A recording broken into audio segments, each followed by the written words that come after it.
Anis a háide tá idir jazz eile agam díobh is é sin Curaí le Scuaise agus glasrí jazz eile.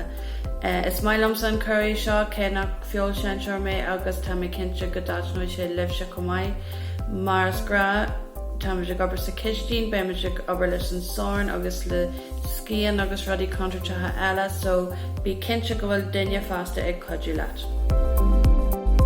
Leis an Curaí seo a dhéanamh seo iad na rudaí a bheith díthart. Rís, spiniste, scuaise, onion jarrig, mac an jarrig, púdar curry, stock glasry, canna trati, canna sic-fishini, yogurt gréagach, persil, agus los an chora. Is é an céad rud atá le deanamh ná an rís a cócaráil de réir na dróirithe atá ar an phacáiste. Is mailam sa cube stock agus duilleog léiris a chur isteach an cumáid le blas níos deise a chur leis an rís. Nuair atá an rís a cócaráil is féidir leatsa an cura a dhéanamh. An céad rud atá le deanamh ná na glasrí a dhéanamh ré. Buin an cracan de na glasrí agus an sin gar iad a bísí boga.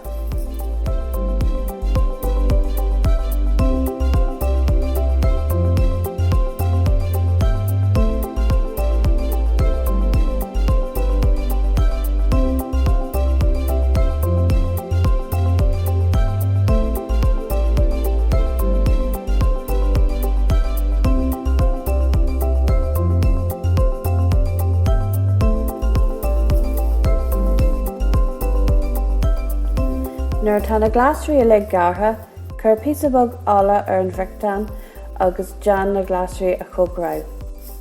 Chur isteach an púdar curry, an canna trati agus an stock.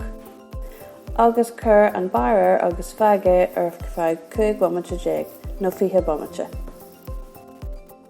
Ina dhé 5 bomaite nó mar sin, chur isteach na sic-fishini nó mar dúsáid meise pónarí móra agus an spiniste, agus feadh ar feadh 3 nó 4 bomaite eile.